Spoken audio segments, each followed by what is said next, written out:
कलयुग को कहते हैं जा तू वहां रहेगा जहां शराब पिया जाएगा, तू वहां रहेगा जहां जुआ खेला जाएगा, तू वहां रहेगा जहां पर स्त्री गमन किया जाएगा, तू वहां रहेगा जहां निंदा चाकरी की जाएगी।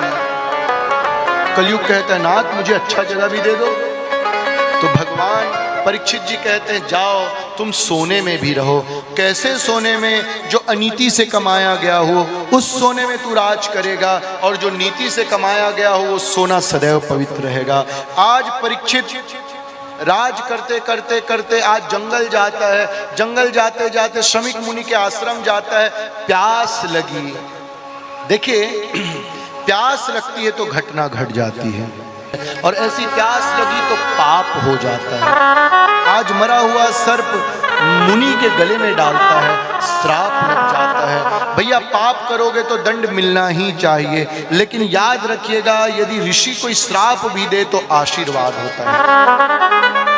परीक्षित को श्राप लगा क्या? ये 7 दिनों की कथा होती है। क्यों? 7 दिनों का वार होता है, 7 कांड होते हैं, 7 ही तो दिन है जिस पर जन्म होता है और मृत्यु हो जाती है। ये भागवत की कथा 7 दिन की शुद्धि की कथा है। याद रखिएगा ये 7 दिन की शुद्धि करेंगे, और ये 7 दिन जिन्होंने मन लगाकर कथा सुन ली उनके पिछले 7 दिन अनेकों और आने वाले 7 दिन अनेकों शुद्ध हो जाते हैं। ये साप्ताहिक कथा है, यहाँ पर मन की शुद्धि होती है, आत्मा की सिद्धि होती है। याद रखिएगा बंधुओं, मन को सुमन बनाकर शक्कर मोह की खुशबू भर ले, सुंदर बना दे। और यदि जीवन में विपरीत स्थिति भी आए तो शिकायत। आज परीक्षित आता है, मुकुट उतारता है, कहते हैं देवी मुझसे पाप हो गया, मुझसे अपराध हुआ, मैंने साधु का अपमान किया। पत्र आता है इति लंघित मर्यादम तक्षक सप्तमे हनि दंक्षति स्म कुलांगारो नोदितो में ततद्रुहम्। है कुल कलंक जा, 7 दिनों के बाद तक्षक आएगा, डसेगा, लेकिन भागवत में कहीं नहीं लिखा कि परीक्षित मरेगा।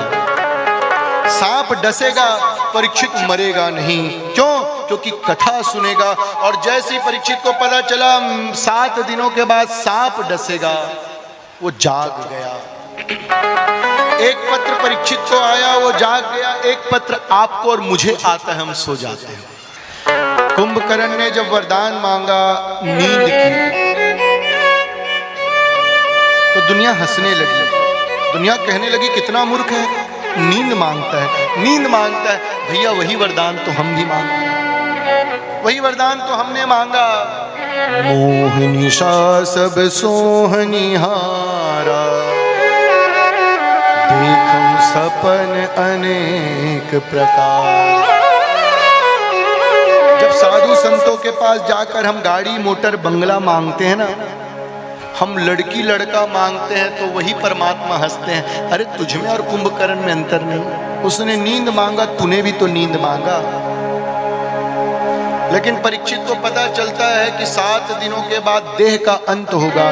परीक्षित गंगा के किनारे बैठ जाता है, और हमें पता चलता है कि मरने वाले हैं, तो हम बीवी के पास, पति के पास, नाती पोती पंथे के पास जाकर बैठ जाते। कितना अंतर है। मरते हुए भी हमारा मोह नहीं छूटता। और ये दृष्टांत कई बार सुना होगा, याद रखिएगा। अंतमति सागति, एक बूढ़ी मैया मरते मरते कहने लगी बा बा बा बा बा। 4 बेटे, चारों बेटे ने सोचा कि मैया ने बड़ा धन गड़ा दिया है, बड़ा धन। चारों बेटे ने डॉक्टर को बुलवाया। अच्छा, कुछ लोग हमसे कहते पंडित जी ये सुन चुके हैं, ये सुन चुके हैं। मैं कहता हूं सुन चुके हैं, समझ चुके हैं। सुनना एक बात, समझना एक बात। हमने खूब सुना, समझा कुछ नहीं। हम एक जगह कथा में गए थे, तो एक बूढ़ी मैया कहने लगी पंडित जी मैंने 108 कथा सुनी। और उन्हीं के घर हम रुके थे। सुबह सुबह मैया खूब गरियाने लगी अपनी बहू को। हमने कहा देवी जी क्यों गरियाती हैं? वो कहने लगी पंडित जी आज ना चाय में शक्कर थोड़ी कम डाल दी थी बहू, अब तो जीवन बर्बाद हो गया। अरे चाय में भी अब शक्कर नसीब नहीं होती। हमने कहा मैया आपने 108 कथा सुनी और धुंधकारी ने एक ही कथा सुनी थी। आपने 108 कथा सुन के भी नहीं समझा, धुंधकारी ने एक ही कथा सुनी और मुक्त हो गया। याद रखिएगा, कथा सुनना नहीं समझना भी है। और आज बड़ी पावन बेला, वो मैया कहने लगी बा बा बा। बेटों ने सोचा कि मैया ने बड़ा धन गड़ाया है। बेटों ने डॉक्टर को बुलाया। डॉक्टर आता है और डॉक्टर कहता है कि एक इंजेक्शन आती है 10,000 की, वो लगाऊंगा तो 5 मिनट आपकी मैया बोलेगी।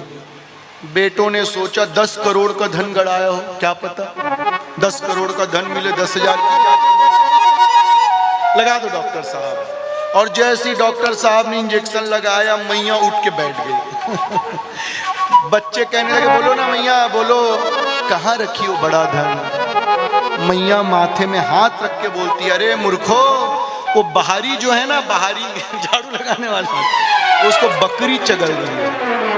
मेरे जाने के बाद सब बर्बाद करोगे, धिक्कार है तुम्हारा जीवन। चारों बेटों को क्रोध आया, कहने लगे डॉक्टर साहब 1 लाख की भी इंजेक्शन आती है तो बूढ़ी को लगाओ, 1 सेकंड भी जिंदा मत रहे। मरते मरते भी झाड़ू किया। अंतमति सागति। पूज्यपाद पिताजी महाराज हमारे बड़ी सुंदर बात कहते थे कि बैतरनी तर जाते हैं गौ के पुछी छुआए, औकत का अचरिज बात है। अचरिज बड़ा सुंदर शब्द है। हम जब दुर्ग में थे तो हमारी कथा हो रही थी, तो पहली बार ये शब्द हमने बोलचाल में सुनी, अचरिज। अचरिज, कत का अचरिज बात है, काला का समझाए, काला का समझाए, जियत भर अतलंग कर ले, और मरती बेरा आए गाय के पूछी धर ले। जियत भर अतलंग कर ले और मरती बेरा आए गाय के पूछी धर ले। कह लो कुश महाराज कौन भर ही तोर भरनी, और तन मन धन ला बांट तभे जाबे बैतरनी। तन मन धन ला बांट दे तभे बैतरनी जाबे। अंतमति सागति। याद रखिएगा, जीवन भर राम राम नहीं कहेंगे तो अंत में निकलेगा नहीं। इसीलिए नित्य प्रयास करे, अभ्यास करे। आज परीक्षित ने अभ्यास किया था तो अंत सुधर गया। गंगा किनारे बैठ गए और